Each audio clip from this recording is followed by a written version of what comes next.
Hello, Wayne Roach. That is my name indeed. Part of the Strawberry Jam, you know, my rock and roll band, the Strawberry Jam. It's a good band, you know, and we sing rock and roll music, play it too, you know, electric guitar and the acoustic guitar. Strums some nice folky songs.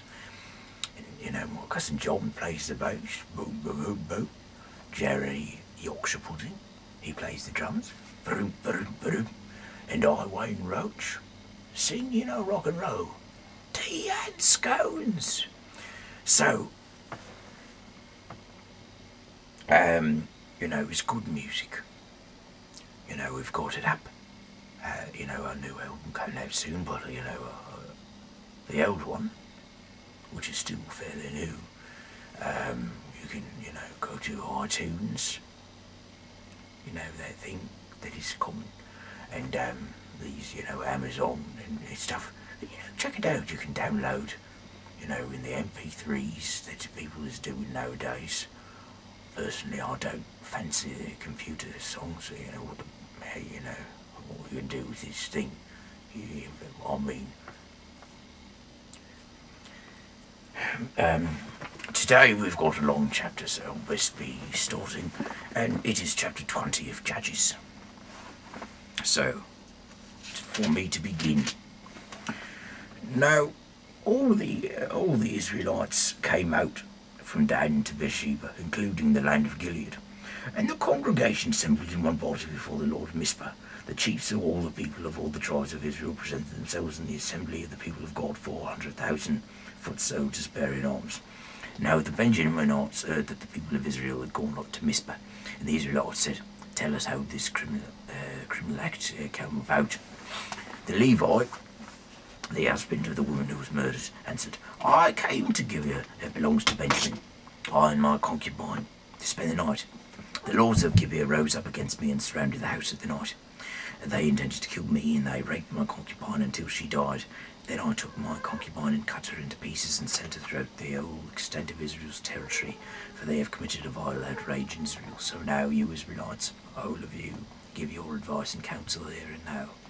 All the people got up as one, saying, "We will not any of us go to our tents, nor will any of us return to our houses.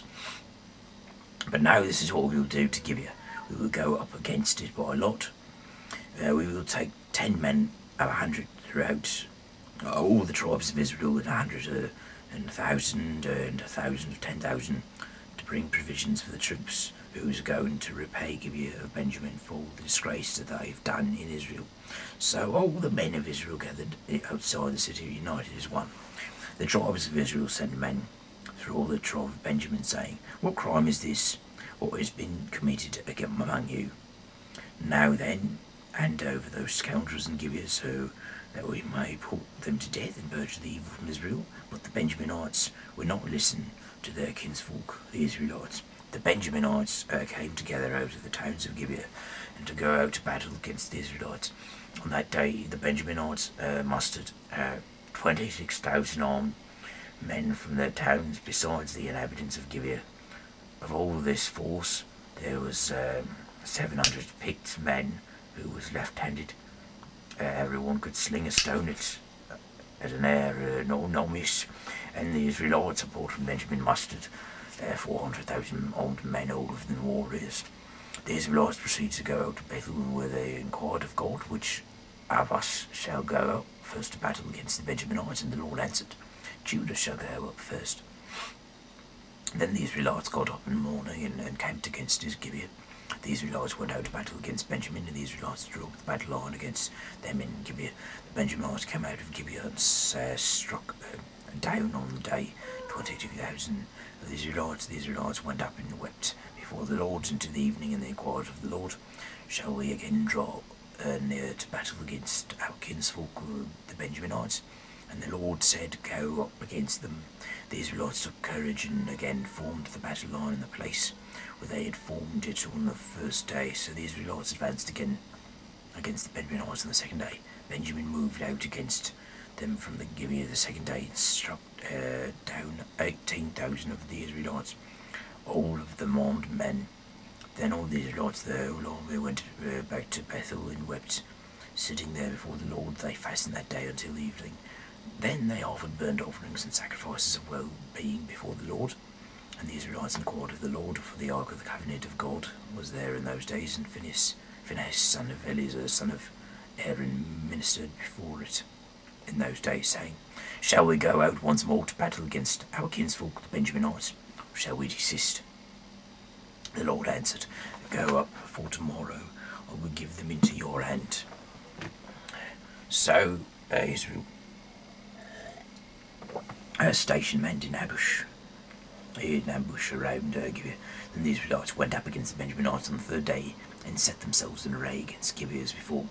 When the Benjaminites went out against the army, they was drawn away from the city. As before, they began to inflict casualties on the troops along the main roads, one of which goes up to Bethel and the other to Gibeah, as well as in the open country, killing about 30 men of Israel.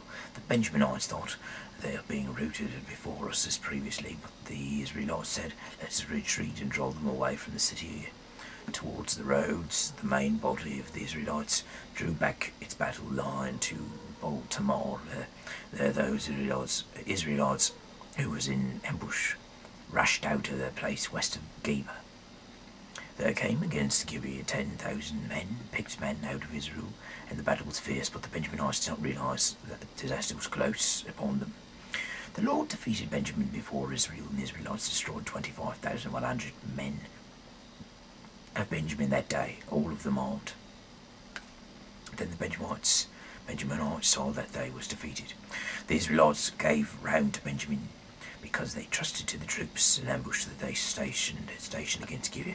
The troops in ambush rushed quickly upon Gibeah. Then they put the whole city to the sword. Now the agreement between the main body of Israel and the men in ambush was that when they sent up a cloud of smoke out of the city, the main body of Israel should turn to battle. But Benjamin had begun to inflict casualties on the Israelites, killing about 30 of them, so they thought, surely they are defeated before us, as in the first battle, when the cloud, a column of smoke,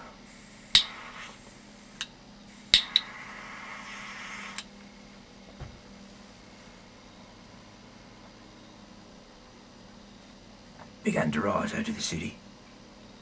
The Benjaminites looked behind them, and there was the old city going up in smoke towards the sky. Then the main body of Israel turned, and the Benjaminites was dismayed, for they saw that disaster was close upon them. Therefore they turned away from the Israelites in the direction of the wilderness, but the battle overtook them, and those who came out of the city was slaughtering them in between, cutting down the Benjaminites. They pursued them from Noah, and trod them down as far as the place east of Gibeah. 18,000 Benjaminites fell, all of them courageous fighters. When they turned and fled towards the wilderness to the rock of Rimmon, 5,000 of them was cut down on the main roads. They was pursued as far as Gidom, and 2,000 of them were slain. So all fell that day. Benjamin was 25,000 arms-bearing men, all of them courageous fighters, but 600 turned and fled towards the wilderness to the rock of Rimmon, and remained at the rock of Rimmon for 4 months. Meanwhile, the Israelites turned back against the Benjaminites and put them to the sword. The city, the people, the animals, and all that remained, and also the remaining towns, they set on fire. So that is the end of chapter 20. Tomorrow we read the final chapter of Judges, and then we go to the good book of Ruth. Yes, the nice short book of Ruth. So, my name is Wayne Roach. Good night and God bless.